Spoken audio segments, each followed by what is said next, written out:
Hi hello everyone, welcome to my channel. ఈరోజు మనం విశాల్ నటించిన రత్నం మూవీ గురించి మాట్లాడుకుందాం.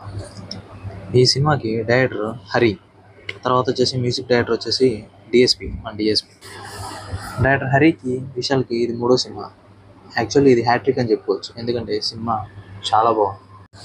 ముందుగా మనం ప్లాట్ విషయానికి వస్తే, ఈ మూవీ ఒక అమ్మ సెంటిమెంట్ గురించి తిరుగుతూ ఉంది. 20 ఏళ్ల క్రితం చనిపోయిన తన అమ్మ లాంటి ఒక అమ్మాయి తన ముందుకు వస్తే తను అమ్మాయి కోసం ఎంత దూరం వెళ్తాడు, ఏమేం చేస్తాడు అనేది ఈ మూవీ. ఇంతకీ తన అమ్మ ఎందుకు చనిపోయింది, మరియు తన ఫ్యామిలీ ఉందా లేదా, ఉంటే మరి ఆ ఫ్యామిలీ ఎక్కడ ఉంది, ఇంతకీ హీరోయిన్ తను రక్షించుకున్నాడా లేదా అనేదే స్టోరీ.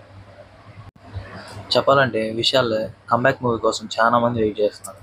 నేనైతే హరి కంబ్యాక్ కోసం వెయిట్ చేస్తాను.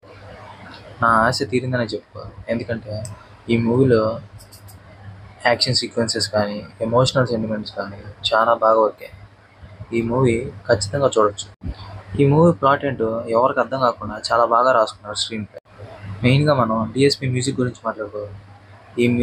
ఈ మూవీలో డిఎస్పి మ్యూజిక్ చాలా హైలైట్ అని చెప్పుకోవాలి, ఎందుకంటే ఆ ఎమోషనల్ బీచ్ మాత్రం పీక్స్ పై కంటెంట్ బట్టి నీళ్ళు తెప్పించింది థియేటర్లో.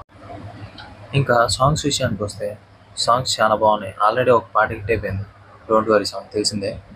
ఇంకా మూవీ విషయానికి వస్తే మాత్రం చాలా బాగుంది, ఖచ్చితంగా చూడండి. ఈ మూవీలో విశాల్ మెచ్యూర్డ్ యాక్టింగ్ చూడొచ్చు మనం, ఎందుకంటే ఇలాంటి యాక్టింగ్ చూసి చాలా కాలం అయింది విశాల్ దగ్గర నుంచి. ఈ మూవీ ఖచ్చితంగా థియేటర్లోనే చూడండి. Theatre experience. Guys, see you in next video. Bye by.